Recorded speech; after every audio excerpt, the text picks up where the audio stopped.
بسم الله الرحمن الرحيم.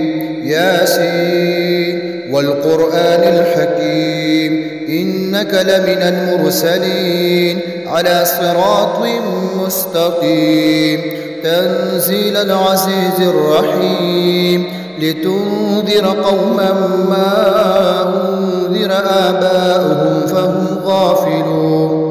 لقد حق القول على أكثرهم فهم لا يؤمنون. إنا جعلنا في أعناقهم أغلالا فهي إلى الأذقان فهم مقمحون.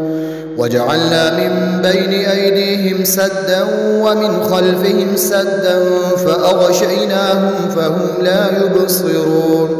وسواء عليهم أأنذرتهم أم لم تنذرهم لا يؤمنون. إنما تنذر من اتبع الذكر وخشي الرحمن بالغيب فبشره بمغفرة وأجر كريم.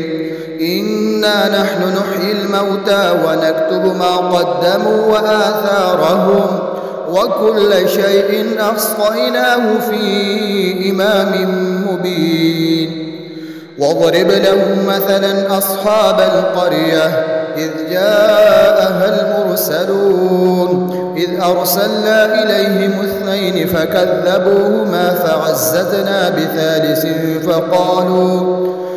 فقالوا إنا إليكم مرسلون. قالوا ما أنتم إلا بشر مثلنا وما أنزل الرحمن من شيء إن أنتم إلا تكذبون.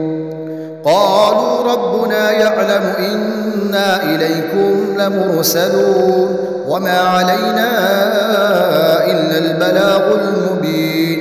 قالوا إنا تطيرنا بكم لئن لم تنتهوا لنرجمنكم وليمسنكم منا عذاب أليم. قالوا طائركم معكم أئن ذكرتم بل أنتم قوم مسرفون. وجاء من أقصى المدينة رجل يسعى قال يا قوم اتبعوا المرسلين اتبعوا من لا يسألكم أجرا وهم مهتدون.